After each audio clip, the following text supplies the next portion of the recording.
All right, I think we're live. I think that I'm here. But hey, guys, just wanted to say hi. I've been kind of gone for a while, AWOL, if you will. But I'm back here now, and really excited about this new project that I've been working on for quite a while. Had a couple hiccups, a couple of important things that I had to deal with in the last year. Things involving work and my kids. Learning a whole lot about systems and how they don't always work like you think they'd be designed to work. But yeah, there's a reason I've been quiet. It's not what most people think, though. I'll tell you that. I've been dealing with, like I said, some legal type situations and those systems that just don't always work like they're supposed to. But uh, I didn't just disappear randomly, you know. Things started shifting around behind the scenes, and I've just had to be really careful about what I could say publicly. Yet at this point, eventually that won't be the case because the things that we've got pending will be um, sorted by then. I'm hoping, very hopeful. But yeah, so now I'm here back on air of sorts, broadcasting with you guys via YouTube. Um, so I don't want to get too much into the details in the thick of things that I've been experiencing, I've gone through, because I don't want to jeopardize anything. But at the same time, I can tell you guys a little bit. One of the situations involved workplace concerns. I raised some issues, awareness of some issues that I had discovered with some people that were working with me and beneath me, and after I addressed it, uh, things changed for me, and there was a real communication breakdown, and yeah, my role and the whole situation changed. So, you know, that's the way it works out sometimes. Sometimes you just gotta do things the right way, and I actually did. I followed the process, utilized chain of command in every way that you can. I actually filed a formal process with the EEOC that's ongoing, so that's why I can't really talk about it still. But um, at the same time that I was dealing with that, we kind of had a school situation here in Sulphur Springs with the ISD involving my son, and we've been working through the formal channels. Of course, we're advocating and documenting so that other folks that have to deal with these kinds of things will kind of have an idea of what to expect. Um, the real problem that we have with a lot of these situations, and I think most people can relate, is usually with communication breakdown. You know, folks don't have the time, they're too tired, they're too stressed, they're spread too thin with all the things that they're occupied in, and they don't get a chance to address everything that they'd like to, you know, and sometimes you're left without answers, or delays that don't really make any sense, or you're trying to navigate through multiple different things at the same time, and it's challenging. So what I'm hoping is I might be able to provide some information, maybe some insight of what kinds of things I've experienced and gone through, and maybe you guys can relate to that also. Now, the thing that I'm really excited about doing here is addressing, talking about some of the headlines. That's what I used to do with the morning show every day. Uh, Talk about the latest hot topics in American culture and in the world. And there sure is a lot of that going on right now. I'm, and we're going to get into that. But while I'm talking, looking towards the future, we're still going to think a little bit about the past and the present. And I'm curious if any of you guys have ever had any experiences with some of those systems, whether it's a workplace still, or maybe something with public schooling.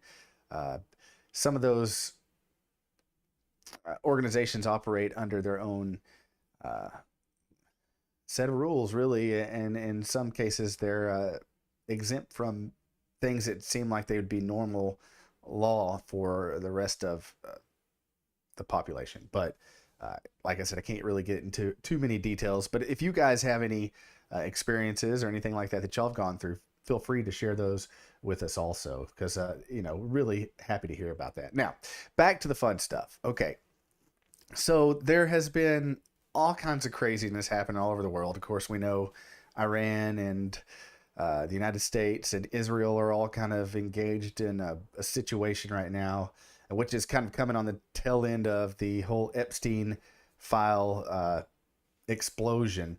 There's still unsealed documents. There's still files that people haven't got a chance to see. There's ongoing reporting about associates and networks between Epstein and the Israeli government and our government, and many folks that were on the list and may still be on the list that we just don't know about. But there's quite a few that we've seen that are definitely on there. President Trump, for one, Bill Clinton, uh, Bill Gates, Stephen Hawking, so many really important, Elon Musk, so many important people and powerful people in our country that are all uh, engaged or intertwined in that whole uh, situation. And it leaves room for a lot of speculation and a whole lot of conspiracies. Everybody's got a conspiracy.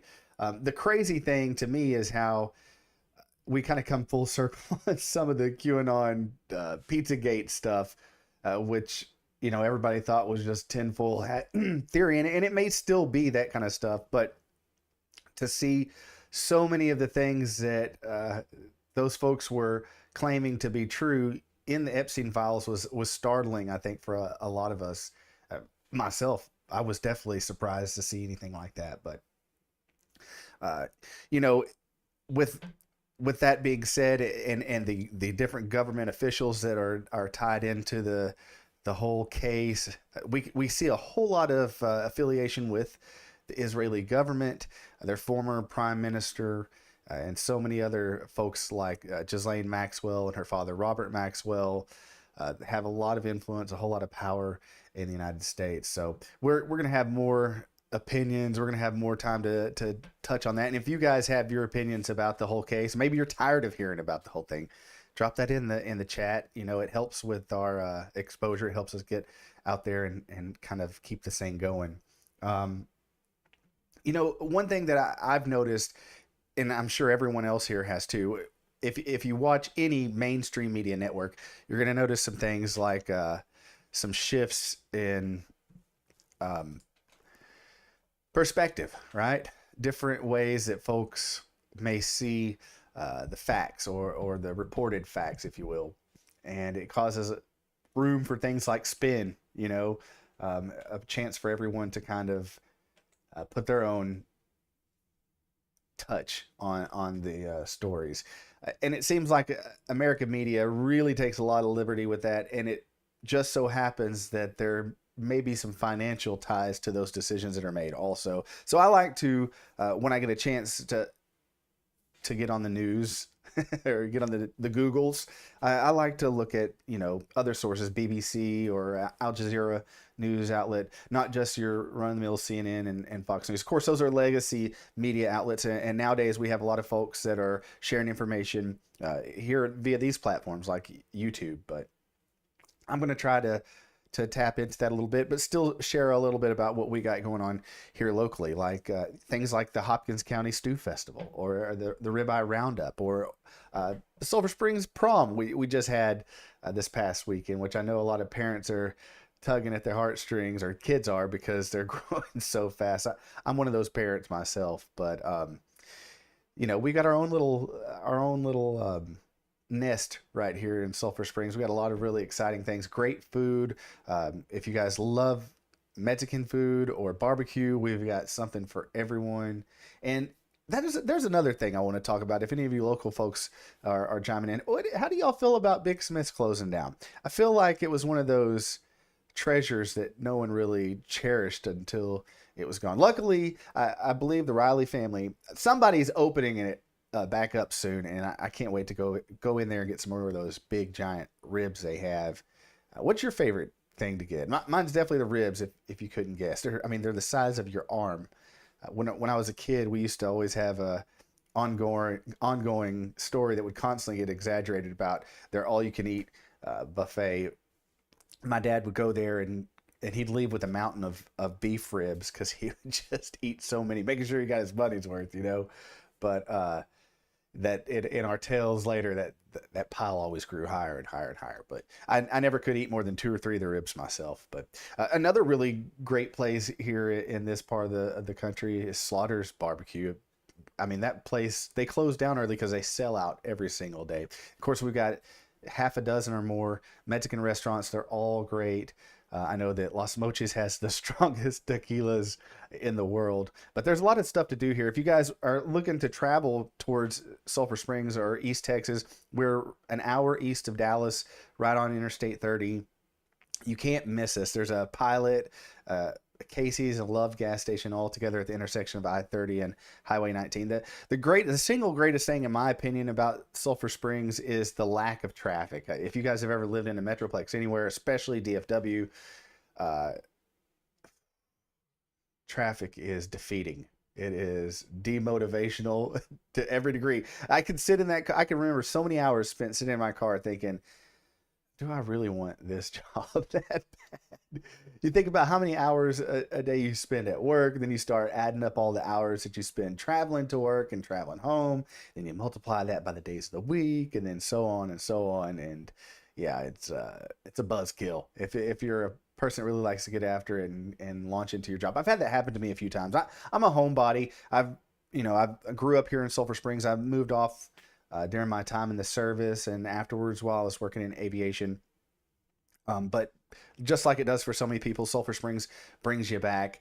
The main reason I came back here, the same reason so many other folks come back here, is for child rearing. It's a great place to raise your kids whenever, you pretty well know everyone by first name, or at least it seems like that. And if anything happens with your kid, you're going to find out about it really fast because word of mouth travels, super fast in a small fishbowl like Sulphur Springs. But yeah, I've been here a little over back home for over 10 years now. My oldest two are graduated and moved on from Sulphur Springs. My oldest one's in the Air Force now, as you can see on my proud t-shirt there. My youngest boy is getting ready to graduate, and he's making his way into music. If you guys ever followed me, I did a little music here and there for a while. That's kind of what got me started into all this kind of stuff. But he's a lot better than I am. I know every parent says that, right? Your kids they're the best of us. And sometimes the worst too. Not usually though. Everybody that says they got a good kid or thinks they got to have a good kid, they got a good kid, but it's not always that way when you're not around. Kids, when the cat's away, mice will play. I think that's the old saying, as it is. But yeah, we're gonna have some fun. We're probably not gonna talk a whole lot about the Kardashians. We will touch on some politics. We will touch on some history.